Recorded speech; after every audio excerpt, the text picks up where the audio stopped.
67,000 वचनाचे यांचे कल्याण पर्वातले महानायक या आजच्या व्याख्यानाचे विषय पहिलाच करणार शिवयोगी सिद्धरामेश्वरांच्या चरणी नतमस्तक कल्याण पर्वाचे महानायक बसवण्णा जगदण्णा यांच्या चरणी नतमस्तक होते. बसवपीठावरील मान्यवर आणि बसवपीठासमोरील मान्यवर आपल्या सर्वांच्या मनात शरणांनी जी भूमिका जो विचार सांगितला तो म्हणजे हरिवे गुरु आचार्य लिंगा अनुभव जंगमा आत्मप्रज्ञा, ज्याला मराठीत आपण सदसद विवेक म्हणतो, इंग्लिशमध्ये सेल्फ कॉन्शियस म्हणतो, हे हरिव. त्या हरिगुला मी शरण जातो म्हणजे नमस्कार करतो, जय भीम म्हणतो, आदाब म्हणतो. अभिवादनाच्या कोणत्याही पद्धतीनं आपण एकमेकांसमोर नतमस्तक शरण जाणं ही त्यामध्ये भूमिका आहे. शिवयोगी सिद्धरामेश्वर आणि एकूणच शरण परंपरा हा अभ्यास आजच्या व्याख्यानाचा विषय. या समाजात कित्येक लोक असे आहेत की त्यांनी मला अनेक वेळा ऐकलेलं आहे. मी जेव्हा लोकमतसाठी सोलापूरमधून इथं आलो लोकमतला, पहिल्यांदा मला ह्या समूहाची भेट झाली. किंवा तो एक धागा असेल, ती एक आपुलकी असेल. काय शरणावर बोलायचं तर चंद्रवीर आला पाहिजे, चंद्रवीर बोलला पाहिजे. हा याच्यातलं आपलं प्रेम आहे. या प्रेमातून मला उतराई होता येणार नाही हे सांगत असताना, कारण कावेरी ते गोदावरीच्या पुऱ्या पट्ट्यात बसवण्णा होऊन गेले. त्यात पंचगंगा नदी सुद्धा आधी तांबाटी झाली.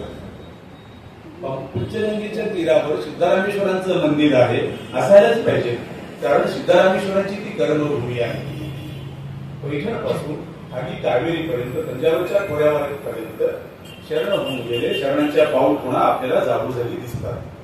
भलेही त्या मंदिराला आज त्याचं दैवतीकरण झाल्यामुळं सिद्धरामेश्वरांचं मंदिर न म्हणता सिद्धेश्वर मंदिर म्हणत असतील तरी काही बिघडत नाहीये.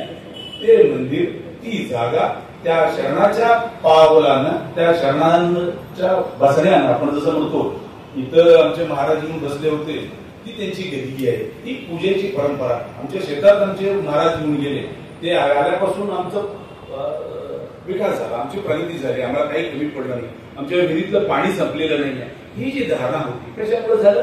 ते गुरु आमचे, ते महाराज आमचे, जे कोणी असतील ते महाराज या अर्थाने काव्यधारी चंद्रवीर भगवे कपडे घातला हा महाराज या अर्थ नव्हे, ज्यांच्यावर आपली श्रद्धा आहे, ज्यांची मूल्ये आपण फॉलो करतो, ज्यांचं ऐकण्यानं, ज्यांनी येऊन पाहण्यानं आमचं कल्याण होतं, अशी जी धारणा आहे ती धारणा म्हणून त्या अर्थाने महाराज म्हणतो ते शरण जिथे जिथे बसले, जिथे जिथे येऊन गेले, जिथे जिथे त्यांचे पाऊल पडले, ती स्मारकच आहे, ती मंदिरच आहे.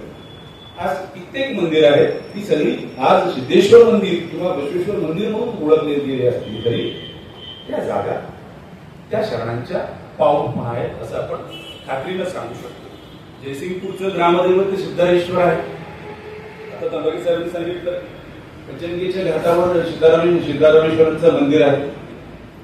दक्षिण भारतामध्ये 450हून अधिक सिद्धरामेश्वरांची मंदिर आहेत.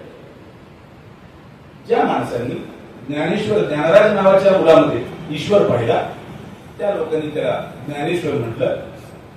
ज्या लोकांनी, ज्या भक्तांनी बसवराज नावाच्या राजयोगीमध्ये, महामंत्रीमध्ये ईश्वर पाहिला त्या लोकांनी त्यांना बसवेश्वर म्हटलं. ज्यांनी त्यांची सुधारणावादी भूमिका मान्य केली, ज्यांनी त्यांना आपुलकीनं स्वीकारलं, ते त्यांना अण्णा म्हणाले, ते बसवण्णा झाले. त्याच नियमाप्रमाणे सिद्धरामा हा विभूती, हे महाजंगम, लोकजंगम ज्यांना आपण उपाधीने ओळखतो, ते सिद्धरामेश्वर झाले. कालयुगामध्ये ते सिद्धेश्वर झाले. त्यात काही विशेष नाव बदललं तरी त्या माणसाची भूमिका वगैरे बदलते, अशातला भाग नाही. ज्ञानेश्वराची तर समाधी घेतात. ज्ञानेश्वराच्या समाधीच्या पुढे 3 फुटावर सिद्धेश्वरांचं मंदिर आहे. त्या मंदिराच्या साक्षीने ज्ञानेश्वरांची समाधी आहे. आणि ज्ञानेश्वरांच्या समाधीला, सिद्धरामेश्वरांच्या योग समाधीला जे अंतर आहे ते साधारणतः 100 ते 125 वर्षाचा आहे. आळंदीचा ग्रामदैवत नामदेवरायांचा अभंग आहे. आळंदीचा रामदेव तो सिद्धेश्वर आहे, तो सगळ्या सिद्धांचा ईश्वर आहे. सिद्धरामेश्वरांचा प्रभाव असा आहे की उस्मानाबाद म्हणजे पैठण पासून उस्मानाबाद पासून ते दक्षिण भारतामध्ये 450हून अधिक ठिकाणी सिद्धरामेश्वरांची मंदिर आहे. सिद्धरामेश्वरांची उपलब्ध असलेली जी काही शिलालेख आहे सगळ्या शहरापेक्षा जास्त शिलालेख सिद्धरामेश्वरांचे. सिद्धरामेश्वरांशी संबंधित 34 शिलालेख आज आपल्याकडे उपलब्ध आहेत. शिलालेखाच्या पातळीवर इतिहासाची साधना म्हणून आपण सांगतो. अकॅडमिशियन लोकांना ती जास्त माहित असेल, पाटीसर त्याचा अभ्यास करतात की शिलालेखामध्ये सिद्धरामेश्वर हयातीत असताना, अजून सिद्धरामेश्वर गेलेले नाही, जिवंत होते, जीवन समिती झालेली नव्हती, त्यावेळी सिद्धरामेश्वरांचा उल्लेख लोकैक देवा, जगद्गुरु, परमाराध्या अशा अनेक विशेषणांनी उल्लेख होतो, त्यांचा गौरव होतो. जसा एखादा राजा चक्रवर्ती होतो, चक्रवर्ती होण्यासाठी काही नियम होते त्याचे, त्यांनी जे पुत्रकामेष्टी ते मुलासाठी जसं करतात तसं तो दिग्विजयासाठी घोडा पाठवायचा आणि कोणी पुढे घोडा नाही आठवत तो चक्रवर्ती व्हायचा. तसं शिवयोगी सिद्धरामेश्वर हे योगी कुल चक्रवर्ती नावाने ओळखले जाणारे एकमेव संत आहेत. सिद्धरामेश्वरांच्या चरित्रामध्ये इतक्या प्रमाणात म्हणजे नाट्य आहे. सरळ सोट जसं एखादं राजा असतो किंवा एखादा माणूस, कोणाची स्टोरी सिनेमाची जी सुरुवात असते आणि त्याचं एकदा एंड होतं, मध्ये काहीतरी बऱ्याच गोष्टी घटना घडत असतात. सिद्धरामेश्वरांच्या चरित्रामध्ये असं नाही आहे. सिद्धरामेश्वरांच्या चरित्रामध्ये पराकोटीचं नाट्य आहे, एकदम म्हणजे युग असे नाट्य आहे. ती सुरुवात अशी होते, सिद्धरामेश्वर अजून जन्मलेले नाहीये, त्यांचे आई आणि बाबा सुगलादेवी आणि मुद्दूगौडा हे आई रजोनिवृत्तीकडे आलेली आहे आणि सिद्धरामेश्वरांचे बाबा वृद्ध झालेले आहेत, ते जन्मलेले. रेवणसिद्ध नावाचे महायुगी योगायोग आख्यायिकेच्या पातळीवर न घेता आपण त्याचा तर्क सुसंगत अर्थ घ्यावा अशी माझी धारणा. मी तर काय झालं असेल, रेवणसिद्ध नावाचे संत त्यांचं खास कोल्हापूरसाठी जास्त महत्व आहे. रेवणसिद्धांच्या चरित्रामध्ये अंबाबाईचा उल्लेख आहे. रेवणसिद्धांच्या सगळ्या पावटुना त्या गुरुपासून, त्या माचमूर पासून, सिंगपूर पासून, आरतीच्या डोंगरापासून सगळीकडे रेवणसिद्ध या परिसरामध्ये गेले होते. याच मार्गाने रेवणसिद्ध पुढे श्रीलंकेपर्यंत गेले होते. अंबाबाईला गर्व झाला होता. अंबाबाईच्या गर्व हरणाची भूमिका म्हणजे अहंकाराची बाधा देवीला झाली होती आणि रेवणसिद्धांनी देवीचा अहंकार काढून टाकलं, नतमस्तक व्हायला लावलं, अशी ती कथा आहे. रेवणसिद्धांचा संदर्भ यासाठी येतो, रेवणसिद्ध हे सिद्धरामेश्वर जन्मण्यापूर्वीचे योगी आहेत, पात्र आहेत. सिद्धरामेश्वर अजून जन्मलेले नाही, रेवणसिद्ध सोलापूरमध्ये आले. मग सोलापूरमध्ये सुगलादेवी कोण आहे? सोलापूरची थोडक्यात पाटील की असावी, असे पाटील मुद्दूगौडा आणि सुगलादेवी यांचे सिद्धरामेश्वर सुपुत्र आहेत. सिद्धरामेश्वरांचे ते आई बाबा आहेत. रेवणसिद्ध आल्यानंतर ती कथा आहे. म्हणजे एखादा दृष्टा माणूस जन्मला तर सहजासहजी जन्मत नाही, काहीतरी त्याच्या मागे आख्यायिका असते. ते आकाशात दिसा चमकतात, एकाएकी येतो आणि काहीतरी महापुरुष जन्मणार आहे असं घालू नका, आपला रक्षण करता येतोय, अशीच कथा आहे ती. राघवांत नावाचा जो लेखक आहे, समकालीन लेखक, साधारणतः नंतर 150 वर्षांनी राघवंतांनी सीताराम चरित्र लिहिलं. सीताराम चरित्र लिहित असताना राघवंतांनी वर्णन केलं, सिद्धरामेश्वरांचा जन्म कसा झाला वर्णन केलं की साक्षात ईश्वर महादेव चांगल्या म्हणजे सद्गुणांची खाण जसं म्हणू आपण, 100 सद्गुण एकत्र केले महादेवांनी आणि अलगदपणे पार्वती मातेनं सिद्धरामेश्वरांच्या आईच्या उदरात ते सद्गुण टाकले. सद्गुणांचा पुतळा प्रकटला भूतळा असं वर्णन राघवांत करतात. म्हणजे काय झालं, खूप मोठं वर्णन आहे ते. किंवा ते बाळ लहानपणी अजिबात रडत नव्हतं, अम्मा आंबोवर शिंका, तिला रडल्याने डोळ्यातून पाणी नाही आलं, तिला प्रसव वेदना नाही झाल्या मातेला, कारण साक्षात पार्वती तिची सूरगित्ती म्हणजे डिलिव्हरी करणारी ज्या महिला असतात नर्सेस, तसं पार्वती त्यांच्या सिद्धरामेश्वरांचं बाळंतपण करण्यासाठी आई सोबत होत्या, अशी कथा आहे. आपण याच्यातून एवढंच घ्यायचंय की अतिशय प्रतिकूल परिस्थितीमध्ये ज्याला आज विज्ञान रजोनिवृत्तीकडे जन्मला असताना खूप त्रास होतो, आयसीयू मध्ये ठेवावं लागतं बाळाला, अशा कथा सांगितल्या जातात. ती गरज आहे त्याची म्हणून अशा अवस्थेत सिद्धारामेश्वर जन्मले. सिद्धारामेश्वर जन्मल्यानंतर ते रडलेच नाही, म्हणजे बराच काळ ते रडलेच नाही. सिद्धारामेश्वर वाढले. सिद्धारामेश्वरांचं नाव ठेवलं होतं, ते नाव होतं धुळी महाकाळ. ते त्यांचं कुलदैवत, सिद्धोदोडा आणि सिद्धला देवीचं कुलदैवत म्हणजे धुळी महाकाळ. सिद्धारामेश्वरांचं नाव धुळी महाकाळ ठेवलं होतं. ते रेवण सिद्धेश्वरांच्या कृपेनं म्हणजे आशीर्वादाने जन्मले होते. रेवण सिद्धेश्वरांनी सांगितलं खूप मोठा सिद्धयोगी तुमच्या पोटी जन्मणार आहे, त्याचं नाव तुम्ही सिद्धराम ठेवा. तुमच्यापर्यंत जन्माचं हे बाळ वाढलं.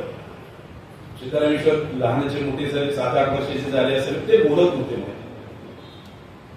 माझी मुलगी MBBS झाले, तिचं पुतणी आहे माझी, ती MD करते. ती सांगते की मग प्री मॅच्युअर बाळ असेल तर ते लवकर बोलू शकत नाही, त्याची हालचाली मंद असतात. एका अर्थानं भूमी राहत होते, तर काय म्हणतो डल मतिमंद असल्यासारखं राहतं, हालचाली खूप मंद असतात. तुझ्या मेंदूचा विकास व्यवस्थित झाला नसेल तर अशा काही गोष्टी घडल्या असेल, अशी माझी धारणा आहे.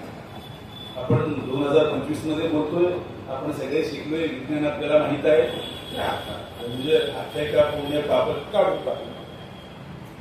ते बोलत होते आणि बोलत नसताना त्यांना काय जबाबदारी होती, तर गुरं राखण्याची जबाबदारी होती. घरची गुरं घेऊन ते नवणी त्याला आपण राही, एका भाताचा प्रकार आहे तो नवणीची शेती वगैरे राखायला सिद्धारामेश्वर जात होते. सिद्धारामेश्वर नवनीचं राखण करत असताना, गुरं राखत असताना त्यांना एक आजोबा भेटतात. एक वृद्ध आजोबा भेटतात. ते सांगतात की बाबा मी खूप थकलोय, मला भूक लागलेली आहे, मला दही भात दिला. दही भात आणून दिल्यानंतर ते ठीक आहे म्हणतात. सिद्धारामेश्वर घरी येतात आणि आपल्या आईला सांगतात ते आजोबा घेतले होते आणि त्यांनी दही भात मागितलं मला. आईला प्रचंड खुश झाला. आपलं पोरगं बोलत नव्हतं, कोण कुठला महायोगी भेटला असेल याला आणि हा बोलतोय. दही भात काय थांब माझ्या बाळा, माझ्या राजा, त्या आंबेल आणि दही भात आई बांधून देते. आणि सिद्धारामेश्वर बाळशेकरा म्हणजे धुळी महाकाळ शेतात येतात. वापस शेतात येतात कळतात की तो आजोबा कुठंच नाही. शोधतात.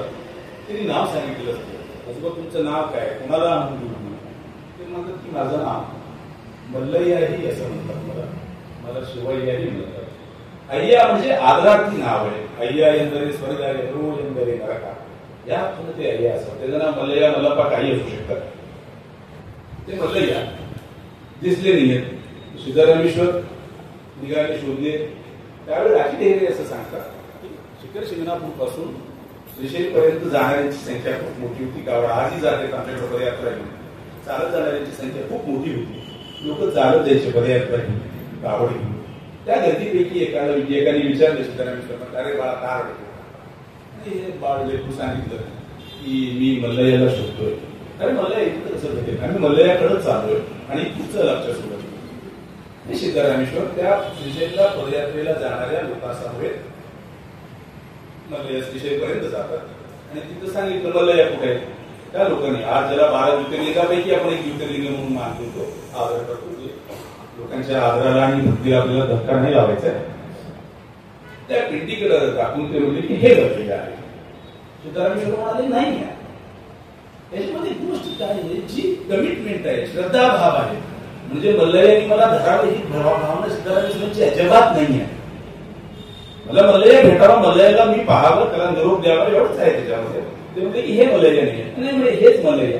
ते मल्लय्या मल्लय्या मल्लय्या म्हणत ते फिरले फिरले फिरले, कुठंच दिसले नाही मल्लय्या. म्हणजे साकार रूपात त्यांना माणूस रूपात मल्लय्या पाहिजे होते. त्याच मल्लय्याला ते भेटले होते. किंबहुना त्या मंदिरातल्या स्थावर लिंगाला ते भेटलेले नव्हते. मला भेटलेल्या मल्लय्या असं त्यावेळेचे जे काही कपडे असतील, ते बाराबंदी असेल, दाढी वाढली असेल, केसरवा वाढली असतील, असे त्या काळाचं जो कोणी बंद असते त्या रूपात मल्लय्या भेटायला पाहिजे होते. त्यांना नाही भेटले. सिद्धारामेश्वर म्हणतो तुझं भेटत नाही तर माझं काय होतं, तुला शोधतो. मी शोधत त्या कमरीच्या म्हणजे नदीच्या किनाऱ्यावर येतात. ते घाट पाय घसरून पडले असतील, कुणीतरी त्यांना वाचवलं असेल आणि सांगितलं की मल्लय्या सिद्धारामेश्वरांना येऊन धरले आणि सिद्धारामेश्वर त्याच्यातून बाहेर आले. मल्लय्यांनी त्यांना कवटाळलं, मोठी मारत असताना मल्लय्यांनी त्यांना धरलं. ही पुराणाची कथा आहे. नक्की काय घडलं असेल त्या ठिकाणी मी माझ्या मुलाला घेऊन गेलो. असं मुलगा म्हणला आपल्याची मल्लया इथून सिद्धारामेश्वर उडी मारली असतील का, तर मारली असतील. झाडामध्ये कुणीतरी त्यांना धरलं असेल तरी म्हणजे तू ज्या मल्ल्याला शोधत होतास तो मीच आहे. माणूस बसायला व्यवस्थेने काय केलं, ह्या पुराणाला त्यांच्या अजेंड्याप्रमाणे राबवलं. ते जे आजोबा भेटले होते मल्लयाला सिद्धारामेश्वरांना, हे कशासाठी सांगतो मी. सिद्धारामेश्वरांची नंतर जे आपण बोलणार आहोत सुमारे 2000 वचने सिद्धारामेश्वरांची उपलब्ध येतात. त्याची त्रिपदी वचनं आहेत, साधारणतः तेही 250 वचने आहेत.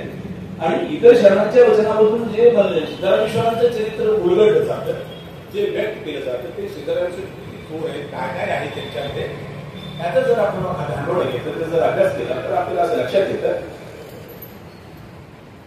ती विभूती तो आजोबा असला तरी सिद्धारामेश्वर दहीभात दिलेच असते. कारण सकल जीवात्म्याच्या जगातील चराचरातील पशु पक्षी प्राणी कीटक यांच्या कल्याणाचा विचार करणारे सिद्धारामेश्वर होते. त्यांनी गरिबासाठी तलाव बांधली होती, त्यांनी अन्नछत्र चालवले होते. लोककल्याणासाठी जे काही करायला पाहिजे त्या सगळ्या गोष्टी सिद्धारामेश्वरने केल्या होत्या. कुणीतरी एक साधू महाराज जसं तेजपुंजे डोळेवाले, परत विभूती पट्टावाले, त्यांच्या कपाळावर नेत्र होते, त्यांच्या गळ्यात रुद्राक्षाच्या माळा होत्या, डोक्यावर साप होतं, असं साक्षात महादेव भेटला होता असं म्हणजे नाही. पराकोटीच्या कनवाळ होते, हे त्या घटनेतलं आशय आहे. सिद्धारामेश्वरांच्या व्यक्तिमत्वाचा अभ्यास करत असताना, चर्चा करत असताना आपल्याला समजून घ्यायला हवं, आज चंद्रवीर काय बोलतो किंवा चंद्रवीर काय लिहितो हे जास्त महत्वाचं नाही. सिद्धारामेश्वरांनी काय लिहिलेलं आहे, सिद्धारामेश्वराबद्दल बसवांनांनी काय लिहिलेलं आहे, सिद्धारामेश्वराबद्दल अक्कलवादींनी काय लिहिलेलं आहे, सिद्धारामेश्वराबद्दल चंद्रबसवांनी काय लिहिलेलं आहे, अन्नप्रभूंनी काय लिहिलेलं आहे, वाईस बसा त्या सगळ्या शरणांबद्दल सिद्धारामेश्वरांनी काय लिहिलेलं आहे ते समजून घेणं जास्त महत्वाचं आहे. कल्याणपर्व म्हणजे शरण संस्कृतीचा अभ्यास करत असताना आपण सिद्धारामेश्वर जर व्यवस्थित वाचला, सिद्धारामेश्वर समजून घेतला, तर माझा दावा आहे किंवा माझा असं भावना आहे, धारणा आहे, जे अकॅडमिशियन विद्यापीठात संशोधन वगैरे करणार आहे, निम्मा सिलेबस ते कव्हर करतात. अख्ख्या शरण चळवळीचं निम्मा सिलेबस सिद्धारामेश्वर एकटे कव्हर करतात. सगळ्या गोष्टी सिद्धारामेश्वरांच्या वचनामध्ये आहेत, जे कल्याणपर्व कल्याणची रक्तरंजित क्रांती समजून घ्यायला तुम्हाला मदत करते. काही शरणांची जी वचने आहेत कल्याण क्रांतीनंतरचे, कल्याणच्या हिंसाचारापर्यंतच आहेत, पण सिद्धारामेश्वर एकमेव शरण असे आहेत कल्याण क्रांतीनंतर कल्याणामध्ये घडलेल्या हिंसाचारानंतर त्यांनी सोनेरगीला म्हणजे आजच्या सोलापूरमध्ये बसवांनांचा अनुभव म्हणतात चालवला, बसवांनांची विचारांची परंपरा चालवली, बसवांनांच्या लोककल्याणाचा जो वसा होता तो चालवला. इतकंच नव्हे तर त्या जळच्या मृत्यूनंतर जो कोणी राजा झाला गळचा भाऊ, त्यांनी सिद्धारामेश्वरांना ऑफिशियली निमंत्रण पाठवलं होतं, मला राजा व्हायचंय, मला तुमच्या आशीर्वादाची गरज आहे, मला तुमचा जर आशीर्वाद मिळाला तर बाकी साहेब मला लोकमान्यता आहे, मला राजमान्यता हवी आहे. योगियांचा योगी कुलचक्रवर्ती अशी उपाधी असल्यामुळं मला तुमच्या आशीर्वादाची गरज आहे. तुम्ही माझ्या पाठीशी जर असाल तर प्रजा मला जर स्वीकार करेल, अशी धारणा त्या राजाची होती. ती मागणी, ती विनंती अतिशय सहजपणे सिद्धारामेश्वर डोकावून लावतात.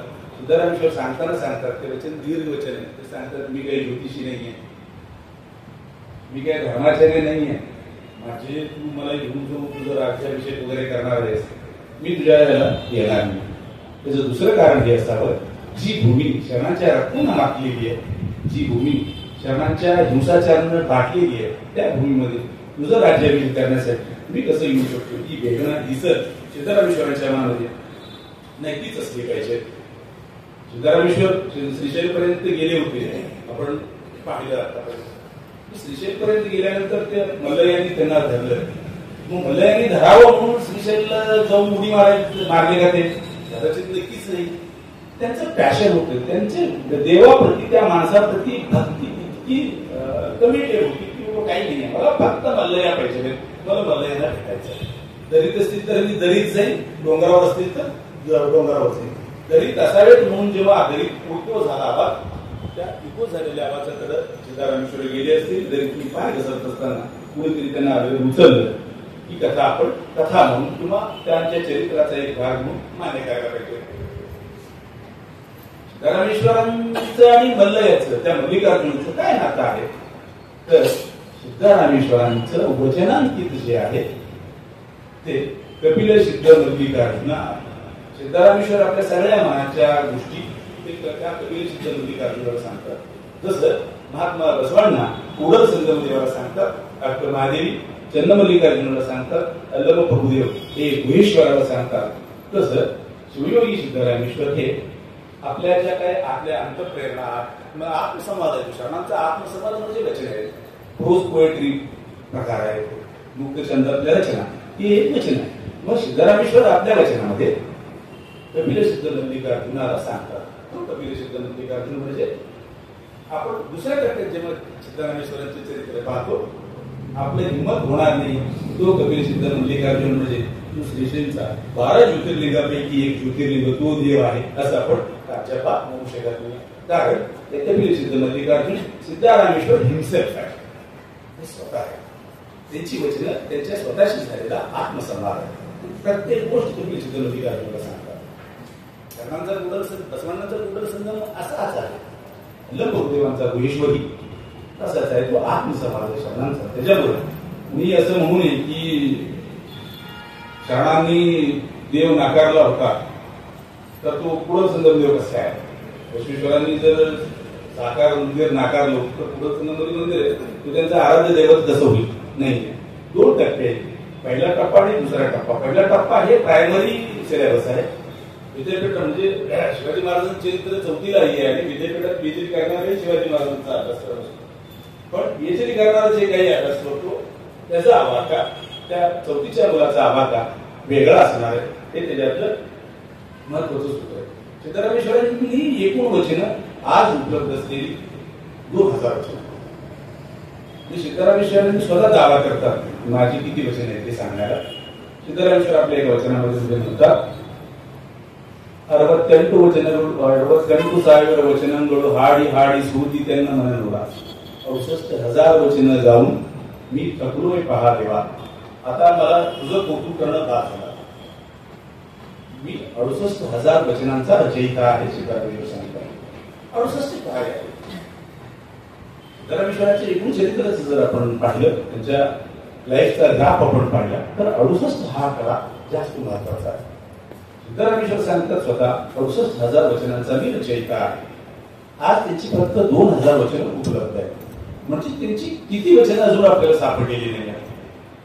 आकडा जर बघितला तर आपण 66 मोर दॅन 66,000 66,000 पेक्षा जास्त वचनं आपल्याला अद्याप सापडलेली नाही आहेत. आपल्याला शिंदे सर संशोधन करायला एवढी मोठी जागा आहे. सिद्धरामेश्वरांची एवढी वचनं सापडलेली नाही. सिद्धरामेश्वरांनी त्रिपदी नावाचे 2 वचन प्रकार हाताळले. हे षडस्थल वचन आहेत ते कपिल सिद्ध मल्लिकार्जुनाला सांगतात आणि त्रिपदी वचन जे आहे ते योगीनाथ हा शब्द वापरतात. योगीनाथ योगीराज त्याच्यामध्ये दुसरं काहीच नाही, फक्त बसवण्णा आणि बसवण्णांचं कौतुक आहे.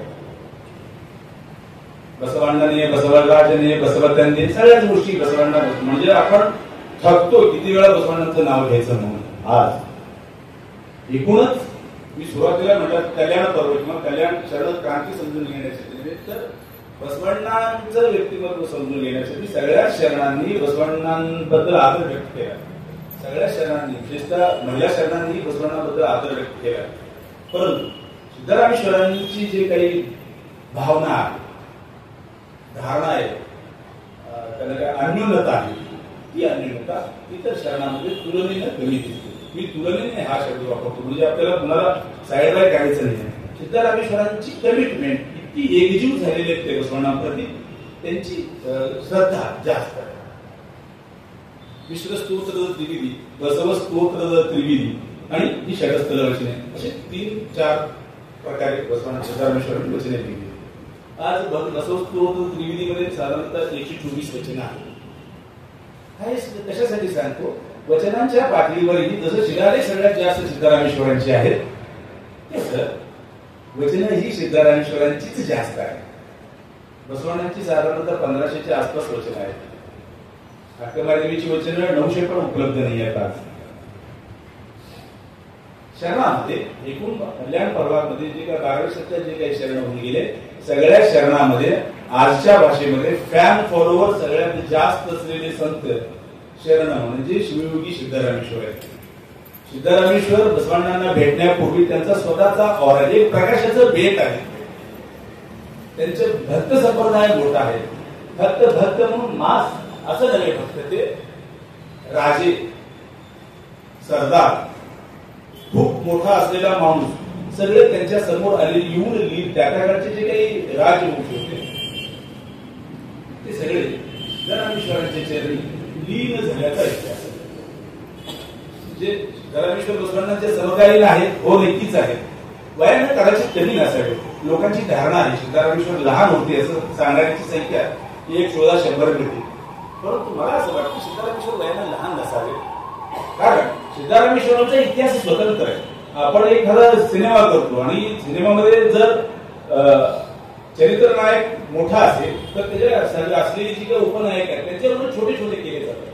चरित्र नायकच मोठा असतो तर स्त्रीवर जास्त वेळ दिला जातो.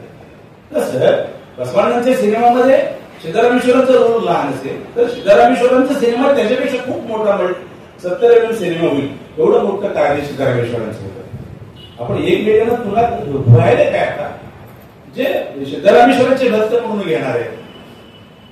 घेणारे असलेले नव्हे, म्हणून जे सिद्धरामेश्वरांचे भक्त म्हणून घेतात त्यांना बसवांना खूप मोठे ते म्हणले की त्रास होतो. आणि जे खरेच सिद्धाराम बसवांचे भक्त आहेत त्यांना सिद्धरामेश्वरांची धोरणी मान्य करणं अमान्य करणं काही कारण नाही. आपण मात्र त्रयस्थपणे त्याच्याकडे बघतोय. बघायला हवं, चिकित्सा करणं प्रत्येकाला करायला हवं. त्यासाठी हा प्रपंच आहे. 68,000 वचनं लिहिली सिद्धरामेश्वरांनी असं मी सांगितलं. सिद्धरामेश्वरांनी आणखी 2-3 गोष्टी केलेल्या आहेत. फक्त मी 68,000 वचनं लिहिलो म्हणून सिद्धरामेश्वर थांबत नाही. कुणी किती वचनं लिहिले हेही सांगणार सिद्धरामेश्वरांचं वचन आहे. आपण शेवटी त्या वचनाचं चर्चा करणार आहोत. घोडीमान काळ ते शिवयोगी सिद्धरामेश्वर हा प्रवास तो एका दिवसात घडलेला का नाही. सिद्धरामेश्वरांचे जे काही एकूण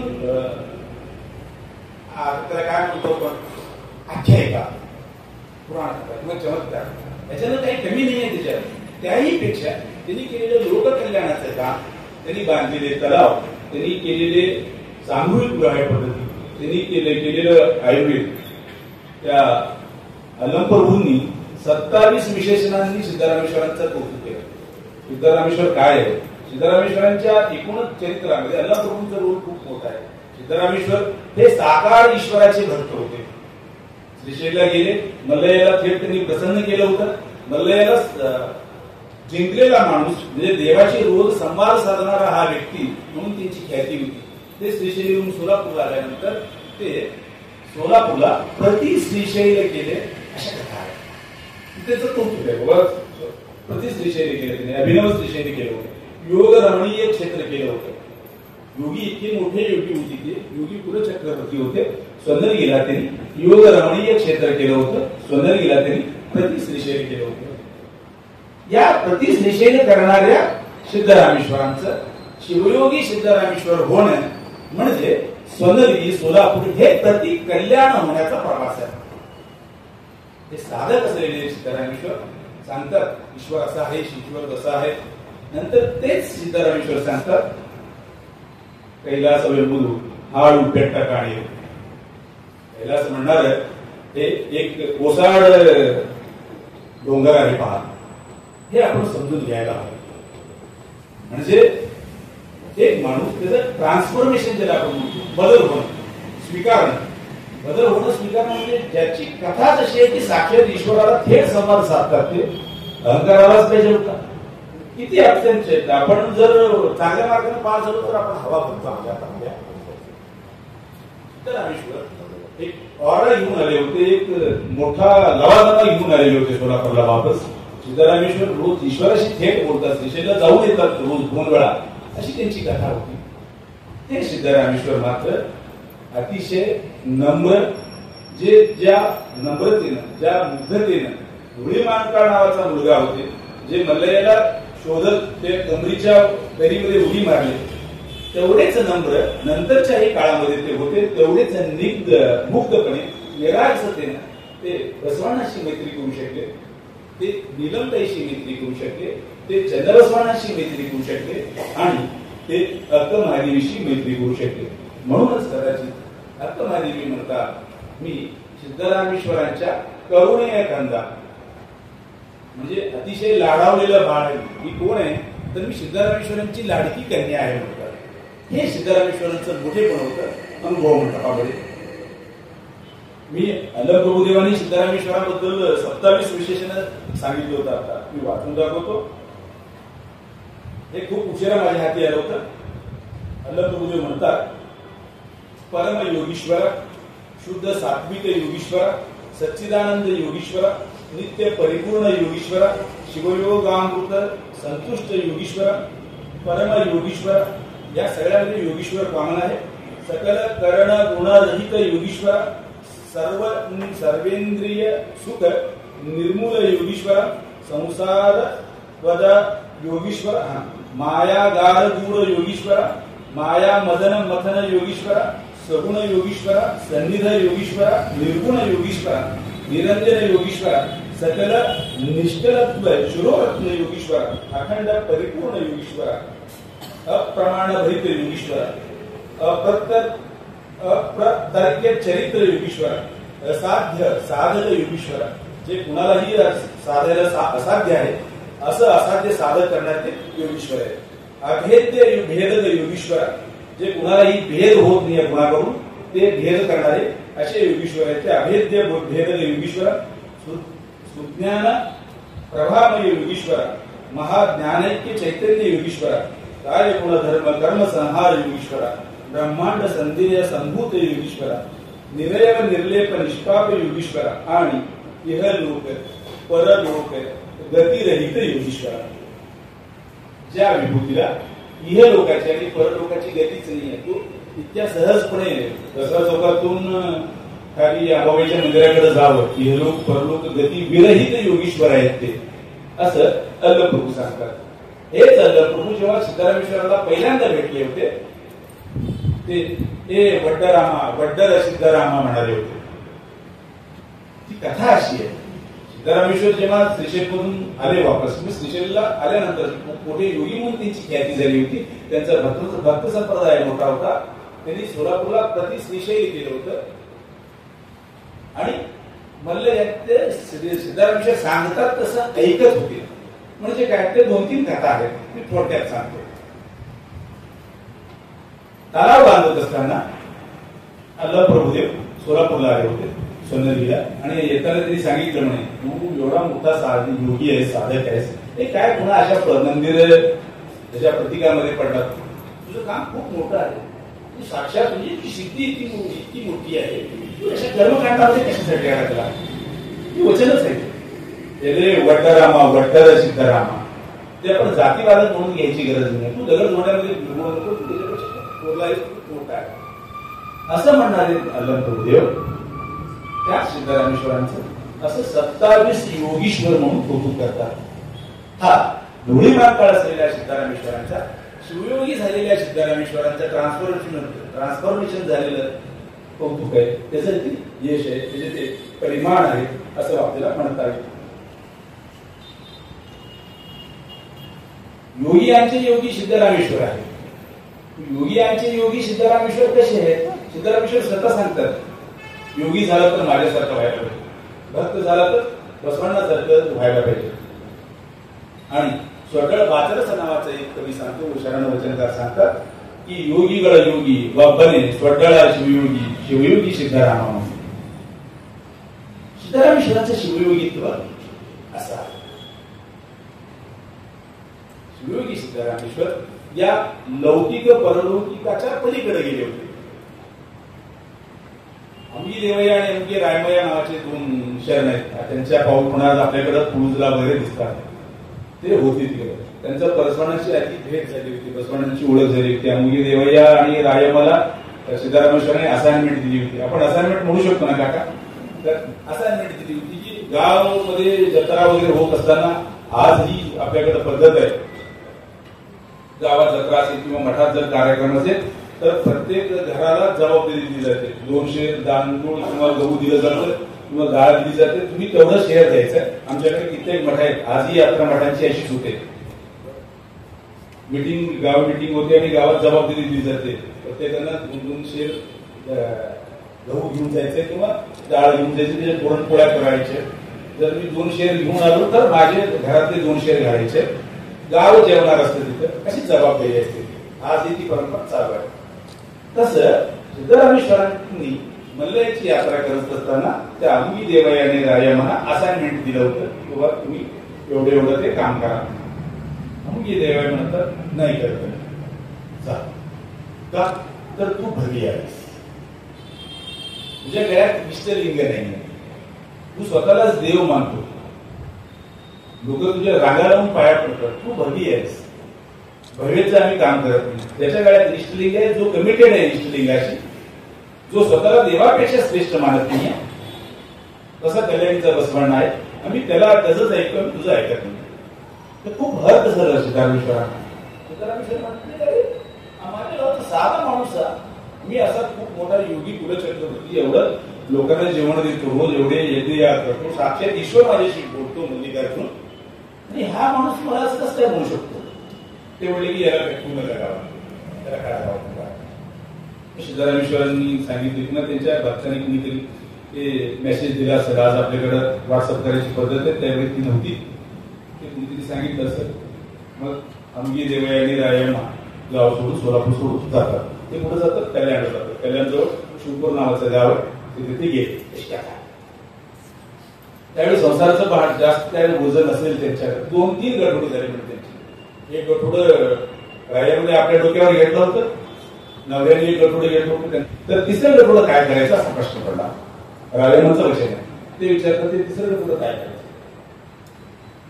ते अमुगी देव म्हणतात ज्याच्यामुळे हे सगळं भांडण झालंय तो शिवय्या ईश्वर देव तो बघल ना. तू कशाला काळजी करते. ते दोघं आपापल्या गठोडे घेऊन निघाले. शिवपूरला गेले आणि ते शिवपूरच्या जाण्यापूर्वी त्या शिवपूरच्या वेशीवर त्यांचं गठोडं घेऊन पडलं होतं. हे सगळ्यांच्या वचनामध्ये कथा म्हणजे अगदी जे काही सांगणार आहे कुणीही क्रॉस करावं त्याच्यात वचन आहे. ते पडलं ती आख्यायिका. मग दुसऱ्या दिवशी सिद्धरामेश्वर नेहमीप्रमाणे गेले मंदिरात. मल्लिकार्जुनाला अभिषेक करत असताना यात्रा चालू आहे. डोक्यावरून हात फिरवत आहेत त्या पिंडीच्या आणि आतून करण्याचा आवाज येतो. एक हात टेंबू आहे. सिद्धरामेश्वर म्हणले की देवा तुझ्या डोक्यावर टेंबू दिसायला काय सांग तुला कसं तुला त्रास व्हायला काय सांगायचं म्हणले. तुझ्यासारख्याच एक हठयोगी भक्त आहे माझा. त्याचं ओझं घेऊन टाकलो. 3 गठोडे तू गावातून त्याला बाहेर काढला आणि तिचे 3 गठोडे झाले. दोघं नवऱ्या डोकं आपापल्या डोक्यावर ठेवले होते आणि तिसरं गठोडं मला घेऊन जावं लागलं ना. तुझ्या इतकाच तो ही मला प्रिय आहे. सिद्धरामेश्वरांचे लक्षात आलं काय झालं. सिद्धरामेश्वरांनी माफी मागितली. अहंकार हा मुद्दा कशासाठी आहे. हा पुन्हा हाच प्रवास आहे. ते स्वतःला पुन्हा झिरोवर सेट करतात. एवढा मोठा माणूस आहे. अहंकार काही विषय नाही. ते स्वतःला झिरोवर सेट करतात. ते सांगतात चुकलं म्हणून ते अलग बघू आल्यानंतर ते म्हणू शकले नाहीये की तू कोण शहाणा बाजीराव मला सांगणार असं नाही म्हटले. ते पुन्हा विचारतात असं कसं काय म्हणू शकता तुम्ही. हे मंदिर बांधणं चुकीचं आहे असं कसं म्हणू शकता तुम्ही. लोकांसाठी तलाव बांधणं चुकीचं आहे कसं म्हणू शकता तुम्ही. ते नम्रतेनेच विचारतात. ते जाब विचारत नाहीये. या सगळ्या गोष्टी सिद्धरामेश्वरांच्या चरित्रामध्ये आवर्जून सांगावे असे आहे. परमाराध्य परमजगद्गुरु हा उल्लेख मी केला की वेद वेदांताचा अभ्यास करणारे सिद्धरामेश्वर त्या 4 शरणापैकीच एक आहेत. एक बसवण्ण आहेत महात्मा बसवण्ण. त्यांना या देशाचा जो सेटअप आहे की काश्मीर पासून ते खाली कन्याकुमारी पर्यंत तिकडे कच्छच्या रणापासून ते कामाख्याच्या मंदिरापर्यंत हा जो भरतखंड भरतभूमी जम्बूद्वीपे भरतवर्षीय भरतखंड ही जी भूमी आहे चातुर्वर्ण व्यवस्थित चालणार. इथं आगम आहे. इथं वेद आहे. वेद जे म्हणतात ते सगळं सत्य आहे. सगळं आज काही चाललंय 2014 नंतर ते सगळं वेदामध्ये पूर्वीच लिहून ठेवलं होतं.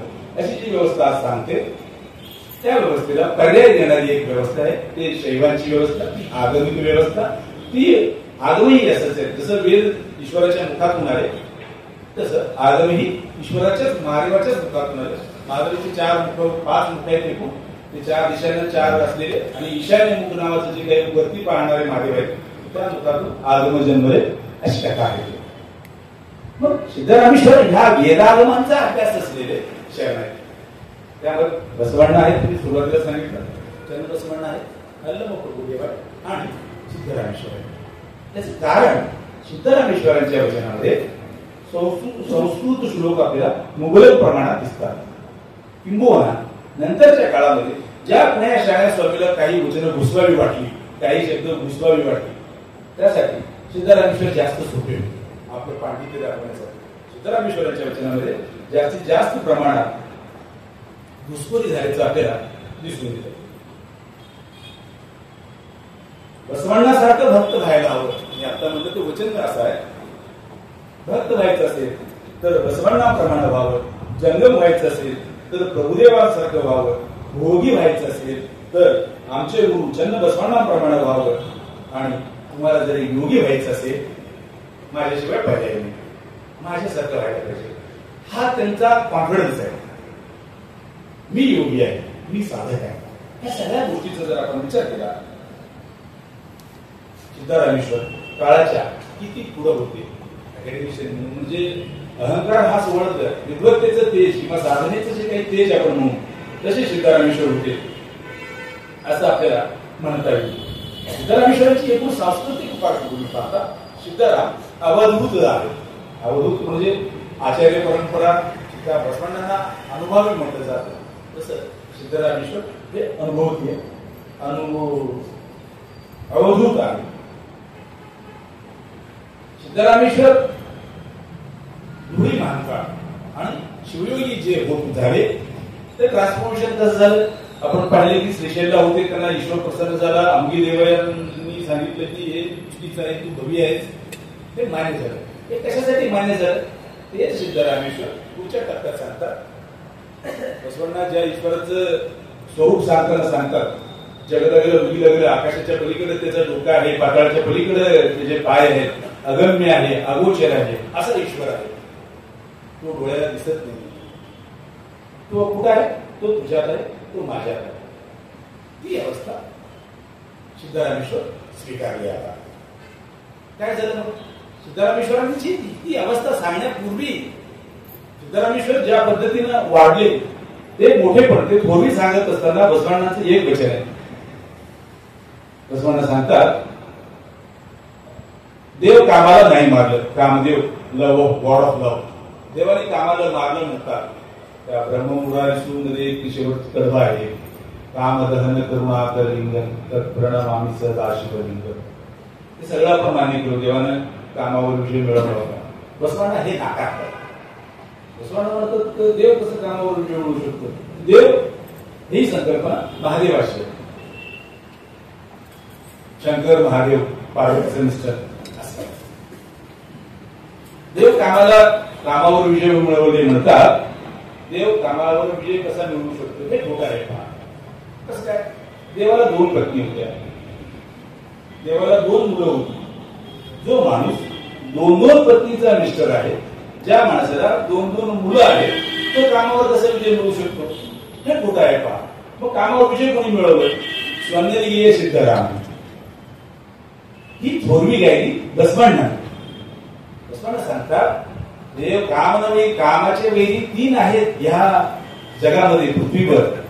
एक शुकमुनी, ते गुरु शुक्राचार्याचा मुलगा शुक्र, तो ब्रह्मचर्यासाठी खूप फेमस होता. तो ऑल टाइम हिट ब्रह्मचार्य. दुसरा all time hit ब्रह्मचार्य Maruti Bajrangbali, रामाचा भक्त.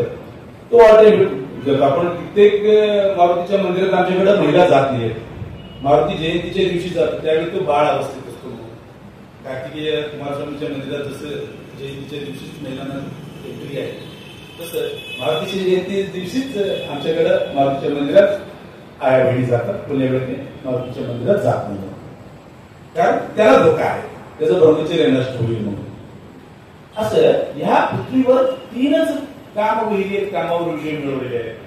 एक शुकमुनी, हनुमंतराय, हनुमंत शब्द आहे त्यांचा बसवण्णांचा, आणि स्वंदली गेले सिद्धराम. सोलापूरचे सिद्धरामेश्वर हे कामवीर आहे. म्हणून सिद्धरामेश्वरांच्या चरित्रामध्ये आपण जर पुढे पाहिलं तर स्त्री कशी आहे हे सांगत असताना सिद्धराम म्हणजे सगळ्यांनी सांगितलं. ज्या परंपरेमध्ये आपण वाटतो पुराणामध्ये आणि वेदामध्ये मातृदेवो भव आहे, ठीक आहे, पण मातृ आई तर देव आहेच. मित्रा, तुझ्या बायकोचं काय, तुझ्या इतर महिलांचं काय, तुझ्या आयुष्यात येणाऱ्या हे सगळेच देव आहेत.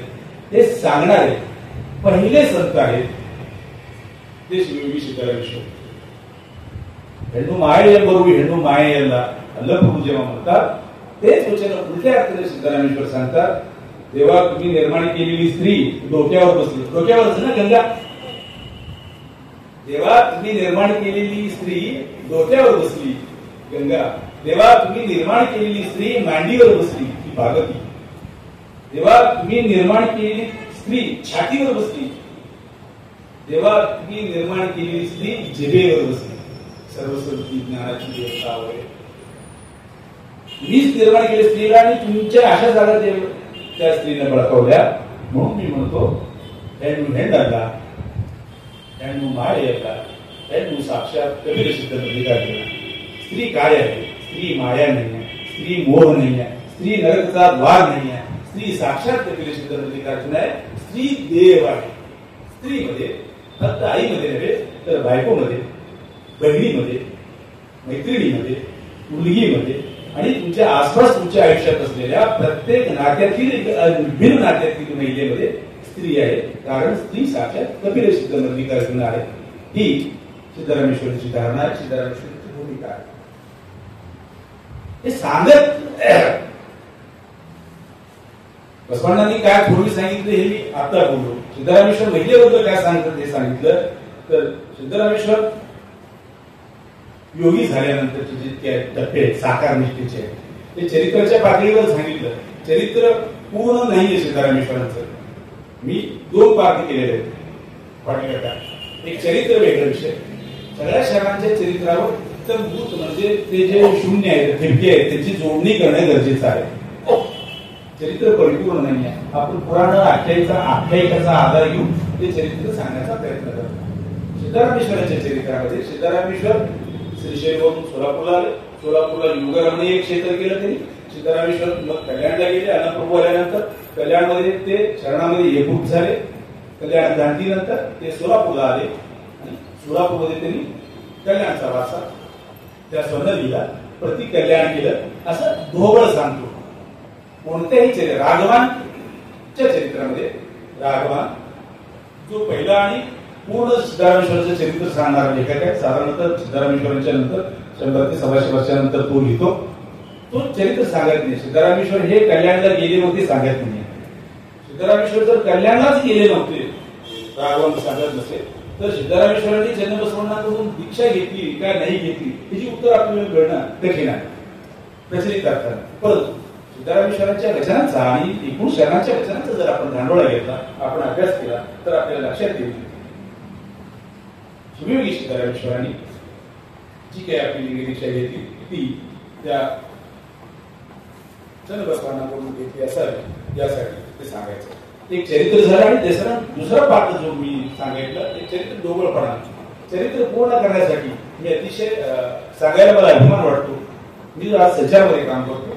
संचारचे जे काही संपादक आहेत धर्मराज गाडगे सर, आम्ही आता सिद्धरामेश्वरांचे चरित्र लिहिण्याची मोहीम सुरू केली. म्हणजे संपादक सरांनी एक समिती केली आहे. त्याच्यावर आपण कथाच ऐकतो की सिद्धरामेश्वर दक्षिण भारतामध्ये 450 स्मारक आहेत सिद्धरामेश्वरांची. त्या सगळे जे काही जिथं जिथं डॉट्स आहेत ते रेषा जोडावं असं ठरवलं आहे आणि त्याचे परिपूर्ण होईल असं चरित्र की कोणतंही बायस न ठेवता, कोण मोठा कोण लहान असं न ठेवता त्रयस्थपणे जसे विद्यापीठाचा शिक्षक किंवा अकॅडमिशियन जसं काम करतो तसं त्रयस्थपणे सिद्धरामेश्वरांचं चरित्र व्हावं यासाठी सोलापूरचं सिद्धेश्वर पंच कमिटी प्रयत्नशील आहे. हे सांगायला मला जास्त आनंद होतो आणि अभिमान वाटतो. सिद्धरामेश्वरांचे चरित्र अपूर्ण यासाठी सांगितलं. आता फक्त की धुळी महाकाळ आपल्याला चरित्रामध्ये प्रचलित कथामध्ये मिळतं, पण शिवयोगी झाल्याच्या गोष्टी मिळत नाहीये. म्हणून मी 2-3 चरित्र वेगळं आणि सिद्धरामेश्वरांची भूमिका वेगळी, ते भूमिका सांगण्यासाठी वचनांचा आधार घेणार.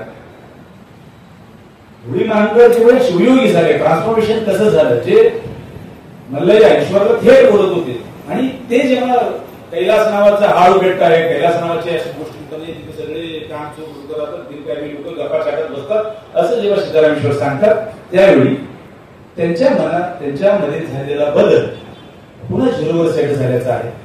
ते सांगतात ते सगळं झूट आहे, हे कर्मकांड झूट आहे, हे मंदिर झूट आहे, देव कुठे आहे, मग तुझ्या मनातच आहे, देव तुझ्या विचारात आहे, तुझ्या कृतीत आहे, तुझ्या कृतीशिवाय तुझ्या बोलण्याला अर्थ नाही. तू याला व्याख्यान केला, बडबड केला, काही अर्थ नाही त्याला. तुला जर कृती असेल तरच त्याला अर्थ आहे. सिद्धरामेश्वरांनी शरणांची व्याख्या केली. शरण कसा असावा, शरण कसा असतो ते सांगत असताना सिद्धरामेश्वर म्हणतात,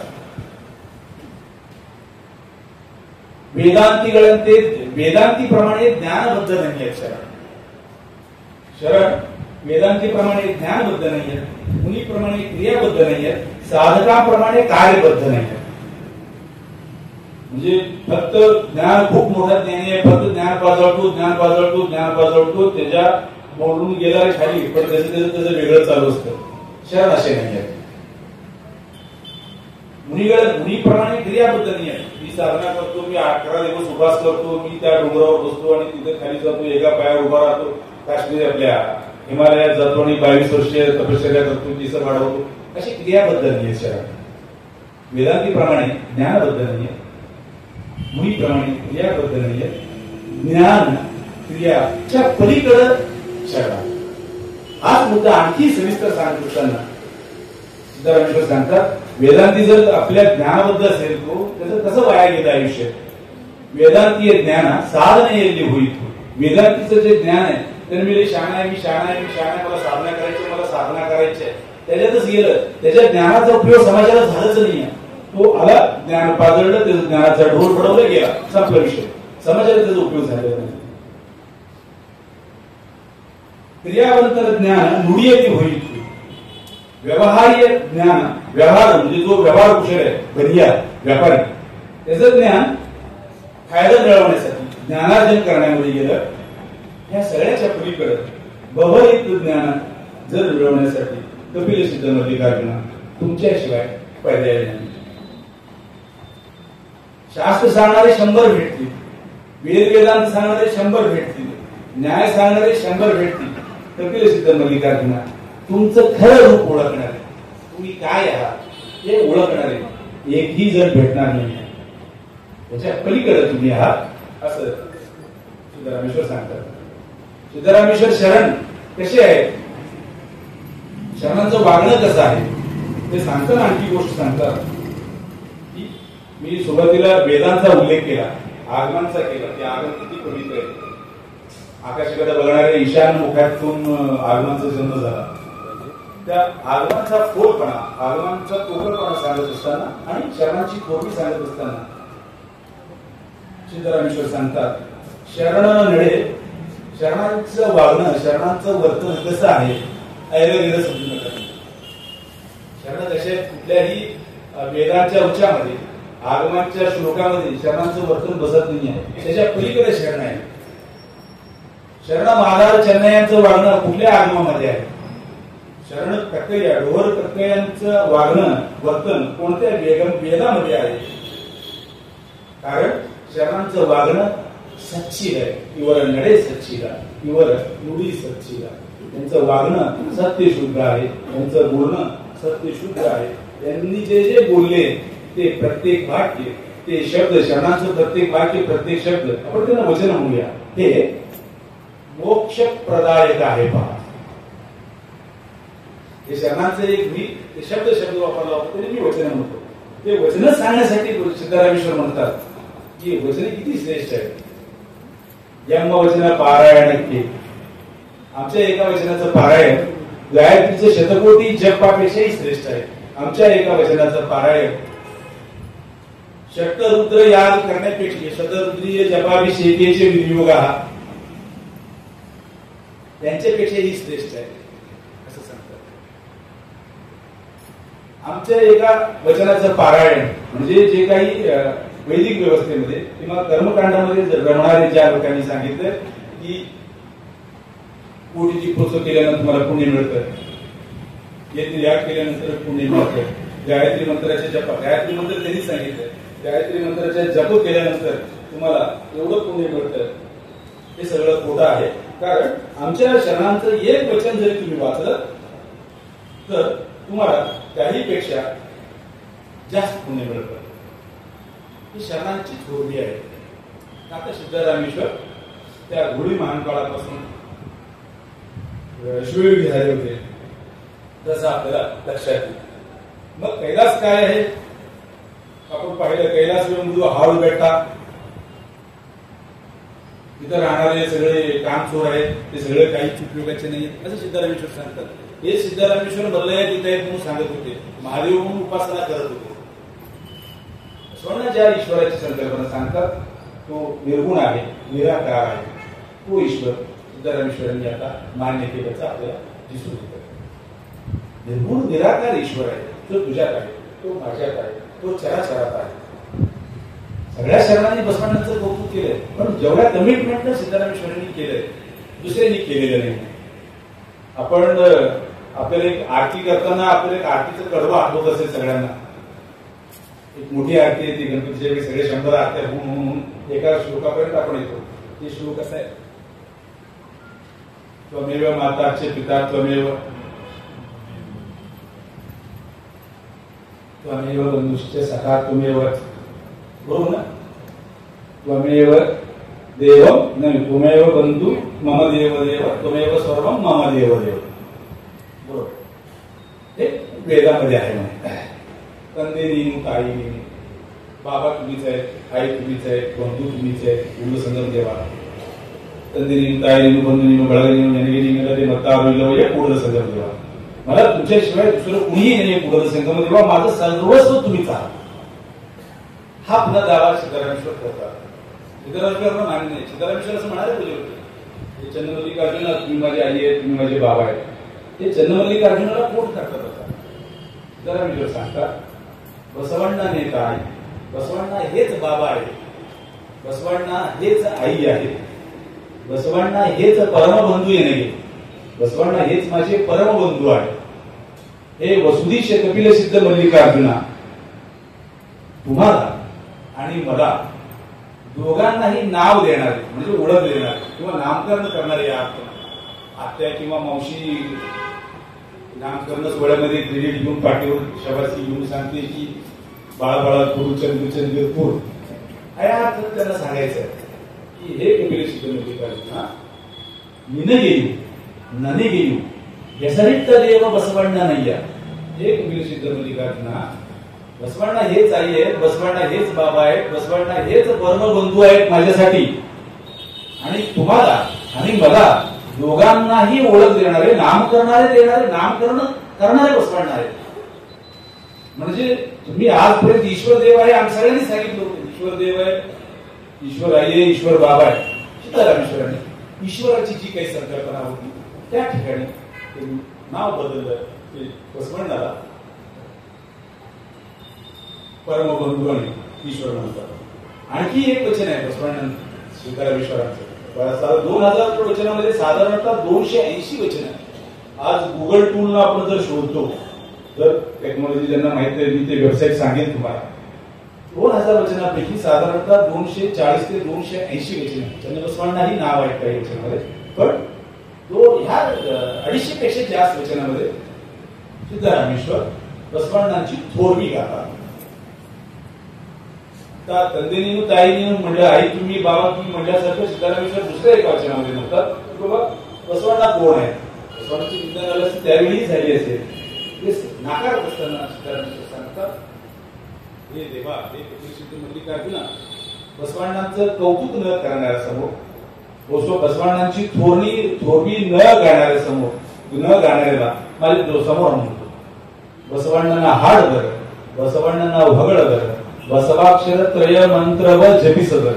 बसवाक्षर म्हणजे बसव याचं कौतुक न सांगणारे यांना थोडक्यात आपण असं म्हणूया, जे बसवण्णांना आदर करत नाही, जे बसवण्णांना शरण जात नाही, जे बसवण्णांचे विचार फॉलो करत नाही, जे बसवण्णांची पूर्वी ज्यांना मान्य नाही, हे कपिल सिद्ध मार्मिका विना अशा दसगेडी म्हणजे अशा उपद्रवी माणसाला माझ्या डोळ्यासमोर सुद्धा होऊन थोबाड सुद्धा मला दाखवून की दसगेडी मनुष्य मुख थोड दिलय्या अशा दसगेडी माणसाचं मुख मला जेव्हा तू दाखवू नको सांगतो.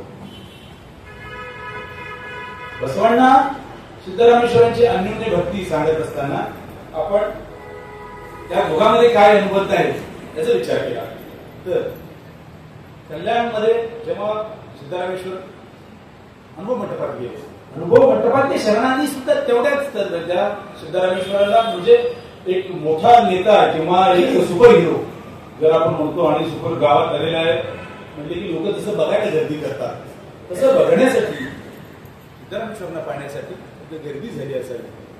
तो गर्दी कशा महान विभूती आपल्या सोबत आहे त्याचा आनंद जास्त झाला होता. सगळ्या शरणांनी सिद्धरामेश्वरांचं कौतुक केलं. आत्मादेवीचं एक वचन आहे बसवण्णा हे गुरु, बसवण्णा हे गुरु आहे, प्रभुदेव लिंग आहे, सिद्धरामय्य हे जंगम आहे. जंगम म्हणजे स्वामी अपूर्व ऐनुरू या अर्थाने नव्हे, ज्ञानी या अर्थाने, साधक या अर्थाने.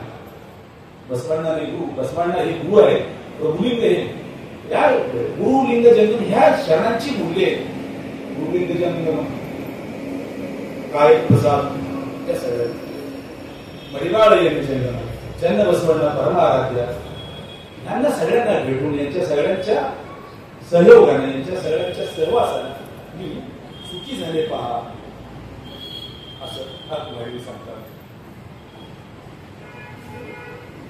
मी सुरुवातीला मी त्या वचनाचा उल्लेख केला की सिद्धरामेश्वरांची मी लाडकी कन्या आहे असं सांगतात आत्महरी.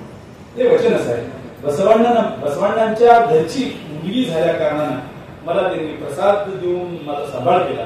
चन्नबसवानांची लाडकी कन्या असल्या कारणानं त्यांनी मला पुन्हा प्रसाद देऊन माझा सांभाळ केला. सिद्धरामय्यांचे शिशुमगळ आल्या कारणानं एकदम शेंडेफळ शिशुमगळ ते मला प्राण प्रसाद देऊन माझा त्यांनी सांभाळ केला. म्हणजे सिद्धरामेश्वर आपण अक्कमारील्या जगन्माते किंवा खूप मोठी साधक निर्वाण करणारी किती बंडखोरी असेल अक्कमादेवीच्या आयुष्यामध्ये असे बंडखोर अक्कमादेवी सिद्धरामेश्वरांना सांगतात सिद्धरामेश्वर हे माझे त्यांचं मी शेंडेफळ कन्या आहे. त्या सिद्धरामेश्वरांची ही साधना आहे, ते त्यांचं थोरवी आहे, त्यांचं मोठेपण आहे. आपण गेल्याच महिन्यात आपण पाहिलं प्रयागराजमध्ये प्रचंड चेंगराचेंगरी झाली. त्याहीपेक्षा या देशाची निम्मी लोकसंख्या तिथं डुबकी मारून आपण कौतुक केलं सगळ्यांची. म्हणजे जंगली रवी पे आ जाओ महाराज पेशे चार शहरात चालले आओ प्रयागराज. प्रयागराज आणि गंगा याचा हिशोब सांगतात सिद्धरामेश्वर. प्रयागराजमध्ये म्हणजे किंवा पाण्यामध्ये गंगेमध्ये गंगा त्यांनी नाव उल्लेख केलं. गंगेमध्ये डुबकी मारल्यानंतर जर तुम्हाला स्वर्ग मिळणार असेल गंगेमध्ये गगनवाड्यांचं काय, त्या गंगेतल्या माशांचं काय, मगरीचं काय ते इंद्राला विचारतात. इंद्र तुझं कसं व्हायचं, स्वर्गात तर तू आहेस आणि हे सगळे जर गंगेची दगड धोंडी मासे मगरी सगळे जर स्वर्गात तर तू करायची. या सगळ्या गोष्टी सिद्धरामेश्वरांनी नाकारल्या. सिद्धरामेश्वरांनी बसवण्णांचं एक आणखी पाऊल पुढे ठेवलं. म्हणजे बसवण्णांनी सिलेबस डिझाईन केलं, अभ्यासक्रम तयार केला आणि एका त्या विद्यापीठाच्या स्कॉलर प्रमाणात संशोधक विद्यार्थ्याप्रमाणात सिद्धरामेश्वरी त्या अभ्यासक्रमाची अंमलबजावणी केली.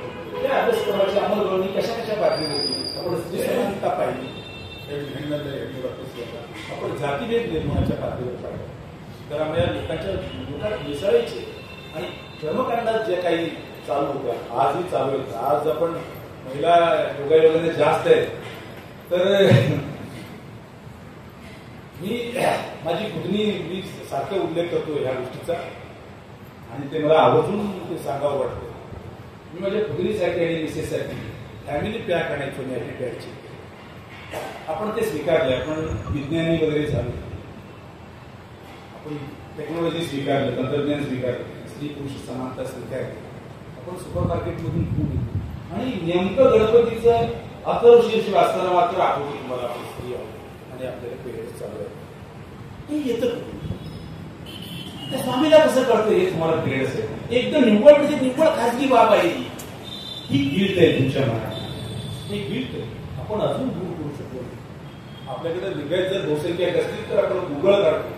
गुगळ काढायला जेव्हा विधी होते लग्नामध्ये गुगळ काढतो, शुभकार्यामध्ये गुगळ काढतो, त्यावेळी मात्र करवली नवरीकडची करवली असेल, नवऱ्याकडची करवली असेल, खुद नवरी असेल किंवा नवरीची आई असेल, कुणी ना कुणी त्या गोतावळ्यातल्या एखाद्या महिलेला जर पिरियड्स आले तर त्या स्वामीला कसं करतो, तू एक दिवस डिले करतो, पुढं ढकलतो. सिद्धारामेश्वरांनी हे सगळं नाकारलं. स्त्री समानता या सगळ्या गोष्टी आपण कशा सांगायला पाहिजे. हे बरोबर म्हणजे फक्त की हिंसा करू नको, चोरी करू नको एवढं नाही, लोकांचं मन दुखवू नको असं सिद्धारामेश्वरांनी सांगितलं. तुला जर मोठेपणा सांगणाऱ्या तू ऐका, ब्राह्मण मुरवैया आणि चांडाळ हरळैया, दुर्वास मच्छिका म्हणजे आपण ऑल टाइम हिट असलेल्या ऋषींची नावं घेतली. हे जर त्या कुळातली असतील तर कक्कई आणि हरळई त्याच कुळातले आहेत. आपण त्यांनी शरण कसं काय म्हणतो. सगळे समतीची भूमिका सिद्धारामेश्वरांनी सांगितली होती.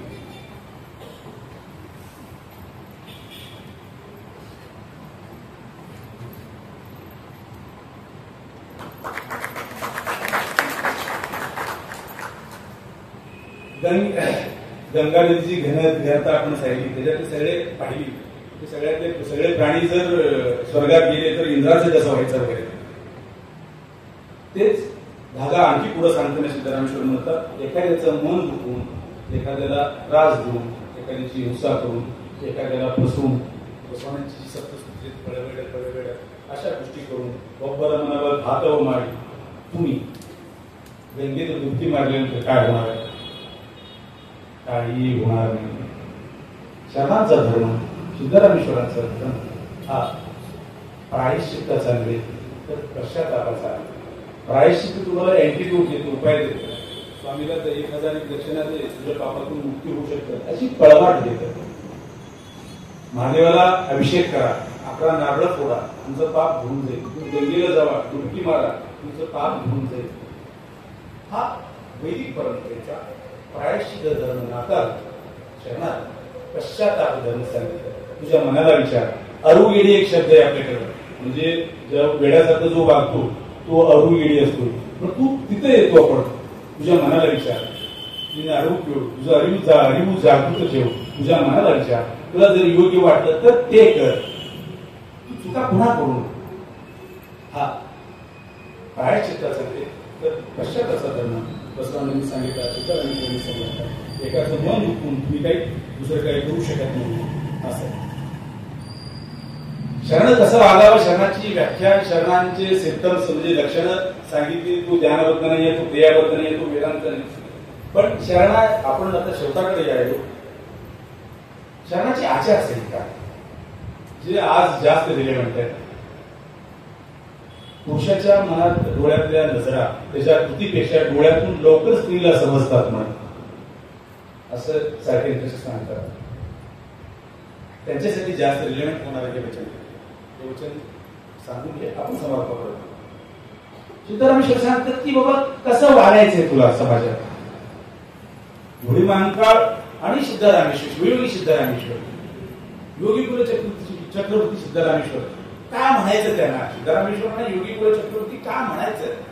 ह्या सगळ्या त्यांच्या वचनापैकी मला वाटतं व्यक्तिशः हे वचन जर आपण वाचलं, त्याचं अवलोकन केलं तर दुसऱ्या वचनाची काय मला वाटत नाही. एक बस आहे, आपण पूर्ण भात शिजला का म्हणून बघायची गरज नाही. एकशी तपासतो. माझ्यासाठी हे जास्त महत्वाचं आहे, कारण मी पत्रकार म्हणून वागतो. पत्रकाराला चांगल्या गोष्टीपेक्षा वाईट गोष्टी लवकर दिसतात म्हणतात. तर तू काय मुद्दा बघत नाही. तर हा काहीतरी जे चालेल त्याच्यापेक्षा जेवढ्या पुढच्या रिकाम्या आहेत ते त्याला जास्त करायचं. त्याचा प्रॉब्लेम आहे. तसं सगळे भात चेक केले त्याच्यापेक्षा एका शीटावरून जर आपल्याला जज करायचं ठरलं, आपण सिद्धारामेश्वरांची थोडी सांगायची ठरली तर सगळेचे वचन तेवढेच तुला बोलायचे आहे. हरणाळ कल्याणच्या बद्दल सिद्धारामेश्वर सांगतात, वेद वाचून ब्राह्मण पंडित आहेत, खूप मोठा दंभ आहे त्यांना. एवढं काय शाणे आहेत तुम्ही. तर ब्राह्मण पंडित म्हणाले की आम्ही वेद वाचतो, आम्ही जन्माने श्रेष्ठ आहोत. सिद्धारामेश्वरांचं वचन आहे. काय कौतुक सांगतो तुझं. हरणाळ कल्याणच्या घरचं कुत्र सुद्धा वेद वाचतं. हविनाळ कल्याच्या घरचं पुत्र सुद्धा वेद वाचते. ज्यांना माहित नसेल तर हविनाळ कल्याची कथा अशी आहे की हविनाळ कल्याची मुलगी ती छोटुकी आहे, कोगंडावस्थेची 10 ते 12 वर्षाची मुलगी. ती गावच्या विहिरीवर पाणी भरायला गेली होती. तिथे काही पंडित भेटले. ते म्हणाले की एक उडीद पलीकडे असावी का,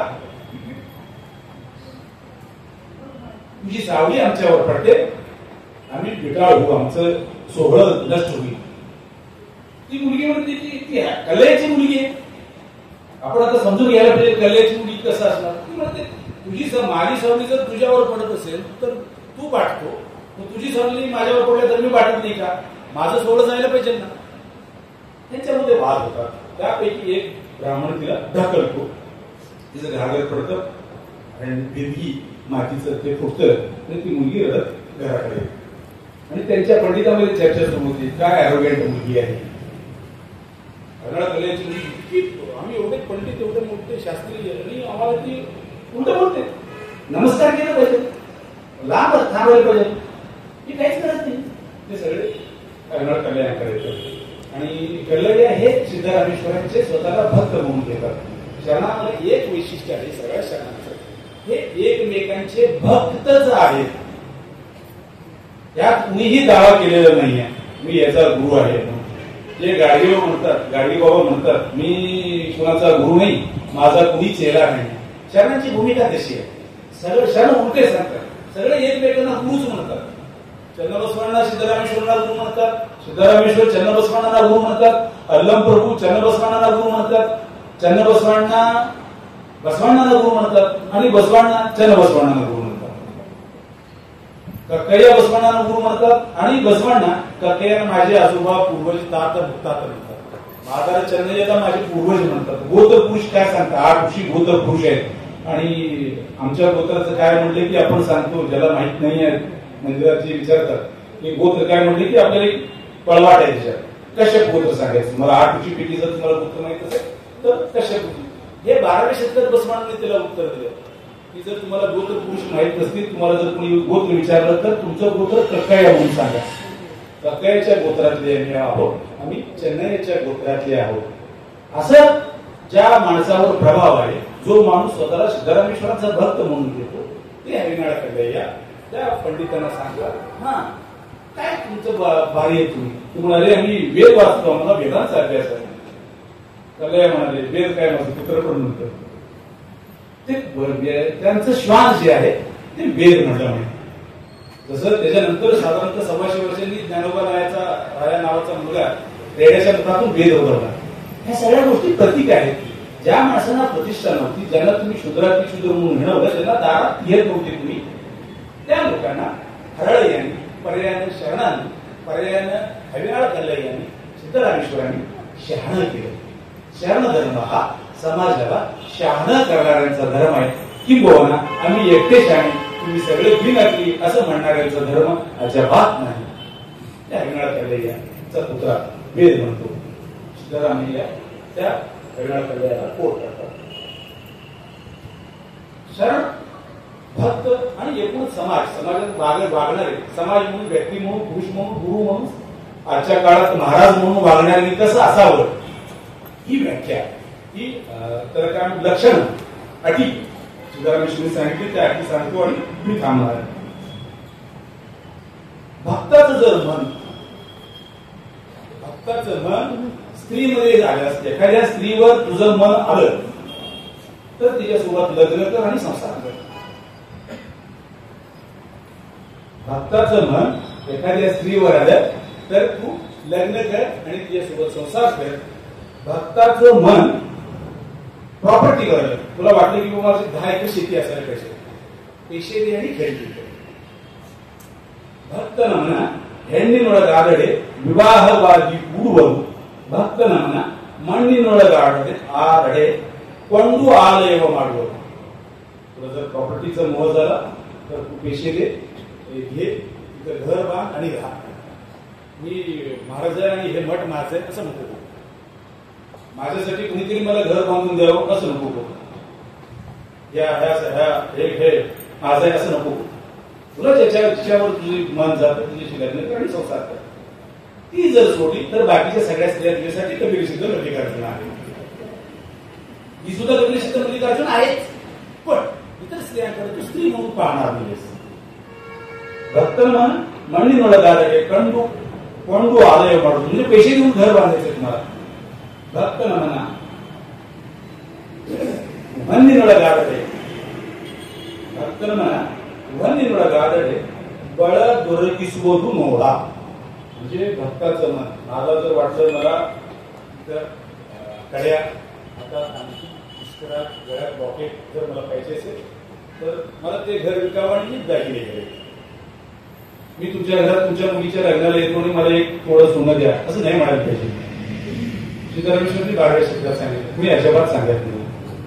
भक्तन म्हणा मण्ಣಿನೊಳಗಾದರೆ बळ ದೊರಕಿಸುವುದು ನೋಡ. म्हणजे यू हॅव टू पे. मी श्रम करायचं. पुन्हा बसवादी शरणांनी जे काही सांगितलं, शरणांची भूमिका जी काय आहे तुम्ही काय निष्ठ असले पाहिजे. तुम्हाला ऐकतं घ्यायचं नाही आहे, तुम्हाला कुणीतरी मठ बांधून द्यायचं आहे आणि तुम्ही तिथं महाराज म्हणून राहायचंय किंवा बात करून राहायचं, तुमचा अवलंब करायचं नाहीये.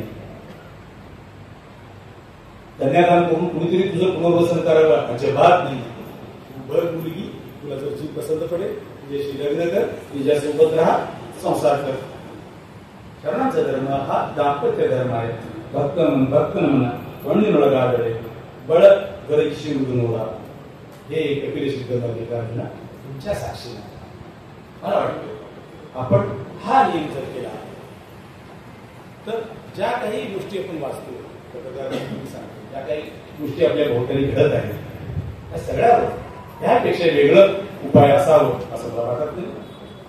मी आधीच सांगितलं होतं की मी शेवटाकडे आलो आणि शेवट करच म्हणून येस निरोपाला त्याबद्दल त्यामुळे पुन्हा एकदा मला वारंवार मला असं वाटतं की मी जेव्हा कोल्हापूरमध्ये आलो काहीतरी ज्या ज्या गावात मी जातो तुम्ही सर तुम्हाला सांगायला मला जास्त आनंद होईल कारण तुम्हाला विषय माहित नाही. मी लोकमतमध्ये आलो होतो कोल्हापूरला आल्यानंतर मी ज्या ज्या गावात नोकरीसाठी गेलो मी भद्रेश्वर मठ म्हणून फिरतो. माझं नाव आता तुम्हाला माझी जात किंवा धर्म ओळखायची गरज नाही. मी घसा उघडून सांगतो मी